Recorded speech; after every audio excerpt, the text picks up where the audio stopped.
खुली भाषा में समझाते थे, "ए मेरे समाज के लोगों, नैया बिच नदिया डूबी जाए हैं। ये नदी रूपी 85 समाज हमारा, हम कितनी संख्या में हैं?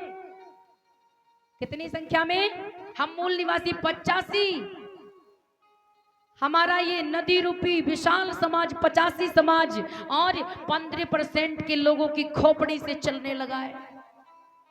15 और 85 की बात किया है कबीर ने, समझ रहे ना? 15 और 50 की बात, 85 की बात की है। और उन्होंने कहा एक अचंबा हमने देखा, बड़ा अचंबा देखा अपने देश में कि कुएं में लग गई आग, कुएं में आग लग गई और पानी पानी सब जल गया, जिसको नहीं जलना चाहिए वो जल गया और मछली खेले भाग है। ये पानी के समान विशाल हमारा ये समाज, जिसको जलना नहीं चाहिए, जिसका कुछ भी बर्बाद नहीं होना चाहिए, समाज मेरा, आग लग गई इसमें, लोगों ने आग लगा दी, आग लग गई इसमें, ये जल करके राख हो गया, बर्बाद हो गया, मिट्टी में मिल गया। लेकिन 15% की मछलियां रूपी विदेशी गुलछर्रे उड़ा रहे हैं, समझ रहे ना?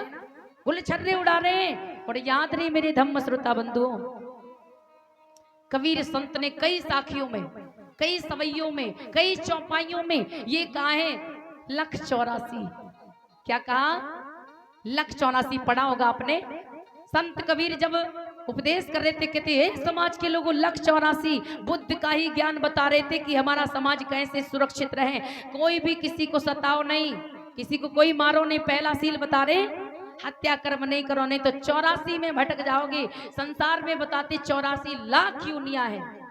कबीर संत कहते कि संसार में 84 लाख चर अचर प्राणी हैं। कितने जीव हैं? चर अचर प्राणी 84 लाख।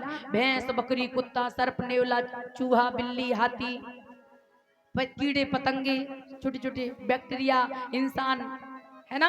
ये समस्त जीवों की गिनती कितनी बताई?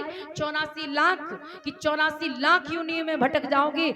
पता नहीं कहा तुम सुगर बन जाओ बा जन्म में, तासो काऊ को मारियो नहीं। ये पहला सील बताया, डर पैदा किया कि जिससे हमारा समाज सताया ना जाए। समझ रहे ना? कबीर संत को समझ रहे, जिससे कि ये गरीब है ना, जी मारे ना जाए, इनका शोषण नहीं होवे, ये डर पैदा करते थे उन लोगों के अंदर, बड़े लोगों के अंदर। फिर कहते कोई किसी की चोरी नहीं करो, कोई किसी की चोरी नहीं करो, नहीं 184 में भटक जाओगे, पता नहीं भिखारी बन जाओ बा जमाने में, बा जन्म में। ये भय पैदा करते थे जिससे हमारे लोगों के शोषण नहीं हो पावे। तो ध्यान दे श्रोता बंधु, 184 जो कबीर संत ने भय पैदा किया कि 84 लाख योनियां हैं। लेकिन आज हम जब पढ़ लिख गए हैं ना, आज ये बात हमारी बुद्धि में जायज नहीं होती, ये बात मुझे झूठ लगती। ये सिर्फ भय पैदा करते थे। कबीर संत ने कह दिया 84 लाख योनियां हैं, तो क्या हम मान लें? झूठ।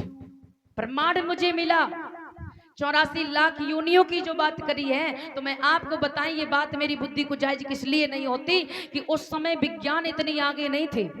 आज जितनी विज्ञान आगे है, हड्डी भी मिल जावे, मांस का टुकड़ा भी मिल जावे, उस मांस के टुकड़े से भी चेकअप करके बता देते कि आप स्त्री थे या पुरुष थे, आप गोरे थे या काले थे, आपकी हाइट कितनी थी, ये चेकअप करके डॉक्टर लोग बता देते। विज्ञान इतनी आगे है ना?